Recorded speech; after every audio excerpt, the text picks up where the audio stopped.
Tout ça pour avoir un sandwich, probablement. C'est un manège. Les Jason Bourne, elles me cassent.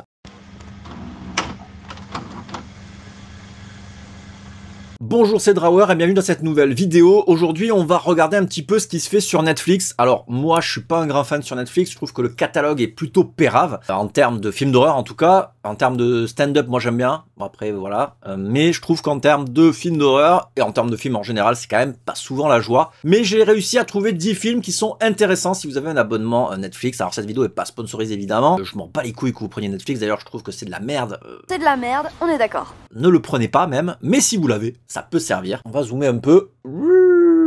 Très bien. Le premier film que je vous ai sélectionné, c'est Cadaver de Jarond Herdal. Donc c'est un film scandinave, Norway, Sweden, qui veut dire Norvège et Suède, soyez pas cons. Alors, je l'ai vu il y a un moment, celui-là, il est plutôt mal noté, la plupart des gens ne l'aiment pas trop, mais moi j'ai trouvé qu'il était assez correct. Alors c'est pas non plus du génie, mais c'est un espèce de film post-apocalyptique dans lequel il y a une espèce d'hôtel gigantesque qui donne à manger aux gens qui sont dans le besoin et qui n'ont pas de vivre, mais c'est sous forme de spectacle, donc les gens évoluent dans l'hôtel, mais il y a des trucs un peu horribles qui s'y passent. Jusqu'où êtes-vous prêt à aller pour manger, finalement? Et je vais éternuer. Enculé, je vais vous moucher quand même. Ah, je suis allergique aux films de merde ou quoi? Je trouve ça plutôt comique. C'est pas un film de merde, c'est un film ok tiers au concept hyper intéressant. Donc voilà, donc c'est dispo sur Netflix, allez y jeter un œil, les notes sont mitigées, mais il y a un peu de tout, il y en a qui le trouvent très bien, il y en a qui le trouvent... Voilà, donc le mieux c'est de vous faire votre opinion, mais le film n'est pas inintéressant, et ça, c'est beau. Et à chaque fois que je me recoiffe, je perds des cheveux dans ma main, la con de sa race. Problème de calvitie des hommes, tu connais ou tu connais pas? Si tu connais, tape cheveux en commentaire. Oh ouais, mais lui, il a une calvitie de poulpe. Ok, film suivant, c'est The Hunt. Alors The Hunt, j'en avais déjà parlé notamment dans une scène de malaise. C'est un film excellentissime, on y retrouve des acteurs totalement improbables. Hilary Swank, Ethan Suplee et la Queen. Elle est où la Queen? Erin Brockovich, Julia Roberts, Emma Roberts. Voilà, Emma Roberts qui fait une apparition dans ce film. Donc c'est une espèce de chasse à l'homme, c'est encore un jeu. Let's play a game. Quoi, ils se retrouvent au début tous dans un espèce de terrain vague et ils vont très rapidement être chassés par des gens. Ils ont des gag balls et tout voilà, et ils se retrouvent snipés par des gens. Donc voilà, donc c'est un peu un survival joué par Betty Gilpin, que je ne connais pas. Elle a joué dans quoi d'autre? Dans The Grudge, True Story. En tout cas, c'est une super actrice. Et le film est très sympa, il a un très bon rythme et ouais, j'ai bien aimé. Emma Roberts, c'était juste là, elle était juste là. Attends, je vais couper mon téléphone parce que quand je fais des vidéos, si je coupe pas mon téléphone, ça fait des appels intempestifs. Le prochain film que je rose, donc c'est The Deep House, donc film de Alexandre Boustillo et Julien Maury. J'aime beaucoup ces deux réalisateurs qui ont fait évidemment Inside, donc à l'intérieur avec Béatrice Dalle qui casse des gueules, qui ont fait le Leatherface qui était nul à chier. Ils ont fait Livid qui était... je me rappelle même pas, je crois que ça... Ah oui, non, oui, il était complètement claqué, mais ça allait dans tous les sens un peu en fait, celui-là, c'était pas terrible. Si, il y avait quand même des bons trucs, mais c'était... Voilà, bon, on l'avait fait dans le podcast sans visage, ça, vous pouvez l'écouter. Mais The Deep House, j'ai trouvé très sympa, ça fait un petit peu found footage dans le sens où... J'ai trouvé que c'était un peu... comment il s'appelle ce film où pareil, c'est un found footage avec un gars qui fait un truc un peu à la Evil Dead. Putain, je me rappelle plus du nom. Bon, je l'afficherai dans le montage. Et dans The Deep House, ils vont dans les fonds marins d'un espèce de lac et ils trouvent une maison hantée. Et donc, c'est vraiment le film de maison hantée. C'est vraiment... Je vais y arriver à faire cette phrase. C'est un manège hanté. Alors, c'est pas ultra effrayant, mais c'est ultra efficace en termes de jumpscare et en termes d'histoire. Il y a une vraie tension et franchement, moi, ça m'a régalé. J'ai trouvé que le film était réussi, alors que très peu de gens en parlent, parce que, voilà, je veux voir comment les copains l'ont noté. Ouais, c'est assez mid, quoi. C'est assez mid, mais je pense qu'il vaut son pesant de cacahuètes. Les films français ont souvent un problème de rythme. Celui-là n'en a pas. Les jumpscares sont acceptable. Pour un truc found footage, voilà, c'est vraiment GoPro en mode sous-marin, en mode plongeur qui vont explorer. Voilà, exploration, c'est un peu urbex, c'est un peu les vidéos de Gus DX en urbex. Et ça marche vachement bien, quoi. Ça marche vachement bien, je le conseille. Moi, j'ai bien aimé. Ensuite, il y a The Swarm, qui est la nuée dans le film que j'avais découvert en festival, qui est une histoire tout à fait palpitante d'une nana qui cultive des sauterelles pour nourrir les gens. Et on y viendra à manger tous des sauterelles parce que c'est le repas du futur hyper protéiné. Sauf que les sauterelles ont besoin de sang pour se reproduire et elles se reproduisent beaucoup plus vite. Et elle, ça lui permet d'avoir de meilleures récoltes et tout. Donc elle va commencer à nourrir de sang ces sauterelles. elles. Et ça va aller de mal en pis, si je puis dire. Et bon, ben voilà. Donc il va y avoir de plus en plus de sauterelles. Et puis surtout, elle va faire de plus en plus de bêtises quant aux dons. Tout ça pour avoir un sandwich, probablement. Les gens qui font des dons du sang pour avoir un sandwich, vous êtes vraiment des gros rats. Le film est sympathique, franchement. Donc, de Just Filippo. C'est bizarre que ça s'appelle Just. Heureusement qu'il s'appelle pas Do It. Ah, c'est celui qui a fait Acid. Aïe, aïe, aïe, aïe, aïe, aïe, aïe, aïe, aïe, aïe. Acid, c'était vraiment pas bien le film.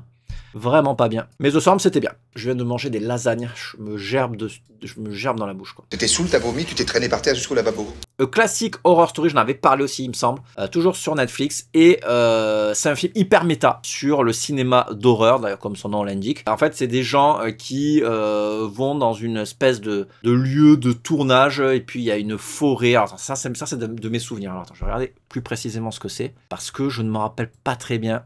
Donc c'est des voyageurs qui se retrouvent en Italie, je crois qu'ils tombent en panne ou un truc comme ça, et bon, ils vont se retrouver avec des trucs de sacrifice dans une forêt, il y a une espèce de truc occulte, et c'est trop cool, franchement, il y a du gore, il y a vraiment un côté méta, un côté humour, et un côté reprendre et s'approprier les codes du film d'horreur. Donc du coup c'est sur Netflix, si vous l'avez pas vu, si vous aimez les trucs un petit peu méta, c'est très bien. Ensuite on a Titan, bon Titan j'enfonce les portes ouvertes, vous l'avez très probablement déjà vu, mais il est sur Netflix, le film de Julia Ducournau, qui a remporté la Palme d'Or à Cannes. Film de body horror, hashtag Cronenberg à fond les ballons, une nana qui a un fétiche sur les bagnoles et des relations un peu conflictuelles avec son père. Elle a eu, voilà. Donc on retrouve aussi Garance Marillier qu'on a vu dans Grave et Vincent Lindon qui est méconnaissable parce qu'il est hyper quessos. Et le film est trop cool, quoi. Donc il faudrait que je le revoie, ça fait longtemps que je l'ai pas vu d'ailleurs, mais j'avais beaucoup aimé ce film, Titan. Ça fait longtemps, on attend le prochain film de Julia Ducournau. Quand est-ce qu'elle nous fait un nouveau film, là, Julia, là? Elle a rien fait depuis 2021, là? Ça fait 3 ans. Allez, 4, dépêche-toi.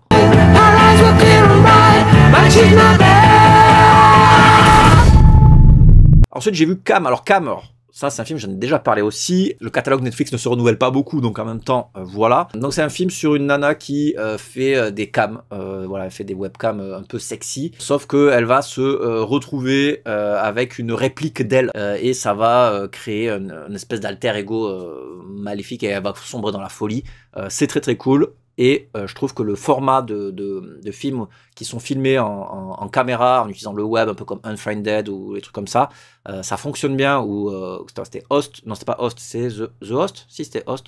Enfin, le film qui était sur Shudder là, qui avait bien fonctionné. J'aime bien ce genre de film parce que ça utilise un procédé qui est assez économique pour raconter une histoire et le web peut être un endroit effrayant. Et là, je trouve que le côté se montrer en tant que cam girl, en tant que meuf qui fait du OnlyFans et tout, c'est quand même hyper risqué, quoi. Parce qu'il y a des mecs qui sont quand même pas très clairs et qui peuvent te retrouver. Voilà, moi j'ai un peu du mal avec ça. Il y a vraiment un problème d'anonymat dans ce genre de pratique. Et surtout, bah, c'est avec des gars qui sont là pour se branler sur ton visage. Donc, ouais, pas ouf, quoi. Tu m'as pris mon visage et je te promets que je vais le récupérer.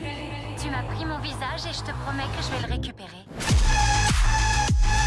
Le prochain film, c'est Under the Shadow de Baba Kanvari, qui est un réalisateur iranien-anglais, et ce film date de 2016 déjà. Ça fait longtemps que je l'ai vu, mais il a eu pas mal de prix, et c'est un film qui parle en gros d'une famille qui vit en Iran ou en Irak, enfin en gros je sais plus dans quel, mais c'est pendant la guerre. Le film se déroule pendant la guerre Iran-Irak dans les années 80, et donc c'est une famille qui vit dans un appartement, et c'est un film complètement politique, qui parle donc de traumatisme de la guerre, et donc la maison est tentée, et donc ils vont essayer de survivre face à ça, face aux démons, et puis il y a un gosse et tout, donc c'est vraiment Babadook pendant la guerre, quoi, un petit peu. Et franchement, il y a une vraie ambiance dans ce film, il y a un vrai discours, et ouais, c'était une très bonne surprise. Si vous ne l'avez pas vu, bah, allez-y, parce que ça vous permettra de voir un film iranien, et bah, c'est pas souvent qu'on peut en voir, et ça permettra de compléter votre carte du monde des films, si vous cherchez à voir un film de chaque pays. Personne ne fait ça, évidemment. Ça parle aussi d'émancipation féminine dans un milieu très conservateur, évidemment.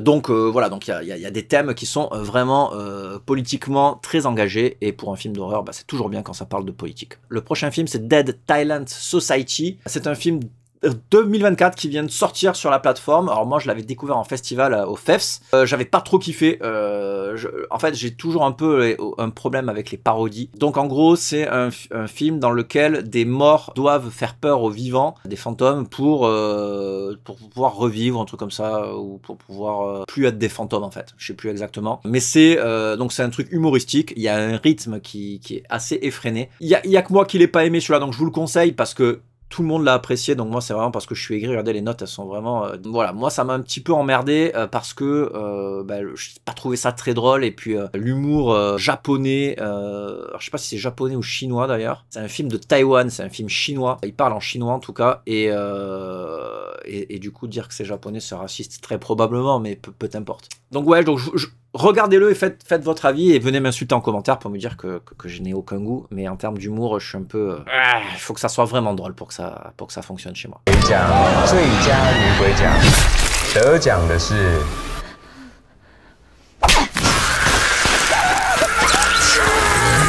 Infested, donc qui est Vermine, qui est arrivé aussi sur Netflix. Vermine, vous connaissez, c'est le film de Sébastien Vanissek sur des araignées qu'on retrouve dans un immeuble, et c'est infestation façon un peu, j'allais dire façon Alien, mais il y a beaucoup plus de facehugger que dans Alien. Là pour le coup c'est plus façon Alien Romulus, j'ai envie de dire, et donc c'est français, et c'est avec notre ami Jérôme Niel. J'adore Jérôme Niel, donc il est trop marrant lui pour le coup, et le film fonctionne bien, il est vraiment très cool. J'ai bien aimé la scène finale, mais après voilà, il y a des trucs... L'horreur en banlieue, c'est toujours sur des clichés quand même. En tout cas, Sébastien Vanissek va faire le prochain Evil Dead, je crois, avec comment il s'appelle, avec Sam Raimi et Florent Bernard à l'écriture, donc du Floodcast. Ça va être fou.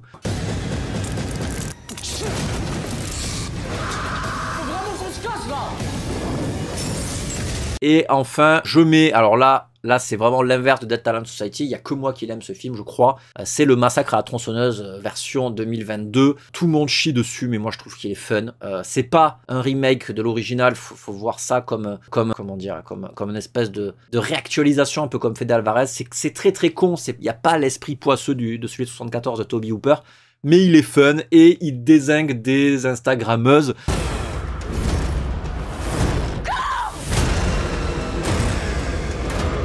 On dirait que c'est vous qui le veut. Du coup, ouais, moi ça m'a fait marrer. Ça m'a fait marrer, il est hyper gore, il est hyper généreux. Je trouve qu'il a une super photographie, il y a un bon rythme, il y a une bonne BO. Ouais, je sais pas, ouais, les réactions sont cons des personnages un petit peu par moment.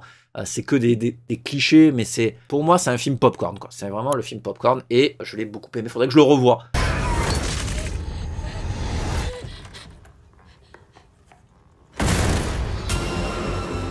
Pour être sûr que je l'aime, parce que s'il faut, j'ai vraiment été sous drogue, et non, je prends pas de drogue évidemment, donc arrêtez. Voilà, écoutez, c'était 10, même 11 films que je vous conseille qui sont sur Netflix.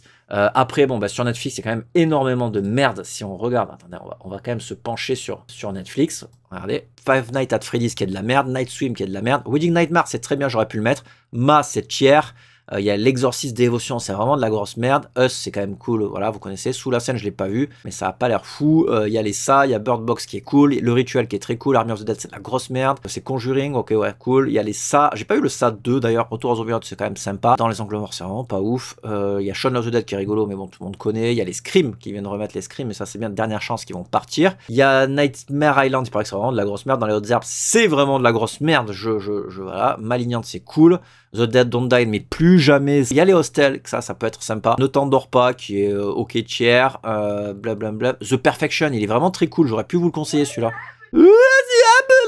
Il est très cool. Nobody Sleeps in the Wood Tonight, moi j'avais pas aimé du tout. Qu'est-ce qu'il y a? The Babysitter qui est sympa. His House, j'avais trouvé ça décevant. Killer Game, c'est ok. Qu'est-ce que j'avais vu? Après, plus en descente, Jessie, c'est ok. Les Hostels, ma télé. J'ai pas vu le remake de Carrie, mais il faudrait que je le voie. Mais je déteste Chloé Grace Moretz. Là, elle me casse les Bourne. Les Jason Bourne, elle me casse. Creep, très bien Creep, mais je vous en parle tout le temps. J'ai pas envie de vous saouler avec ça. Qu'est-ce qu'il y a? Little Evil, ah ouais, avec Adam Scott, c'est vraiment de la merde, mais j'adore Adam Scott. Voilà, après, c'est vraiment des trucs. Le Cercle, c'est sympa. Bleu. Robert, il paraît que c'est le pire film de poupée du monde. Et là, plus on descend et plus on arrive dans des trucs. Il y a quand même 2-3 vieux films. Je sais pas si c'est Vincent Price. Vincent Price, ça, non? C'est totalement Vincent Price. Bliblablabli, blablabla, mon vélo. Si tu as regardé cette vidéo en entier, n'hésite pas à me dire poupée de merde en commentaire. Voilà, cette vidéo est terminée, j'espère qu'elle vous aura plu. N'hésitez pas à aller sur mon Tipeee. Maintenant, je fais des news horreur écrites, un peu comme un blog, disponible à partir de 1 €, en plus de toutes les vidéos qui sont non censurées. De toute façon, c'est comme filer un coup de main à ton vidéaste préféré. À partir de 1 €, c'est rien du tout. Merci d'avoir suivi cette vidéo. Bisous!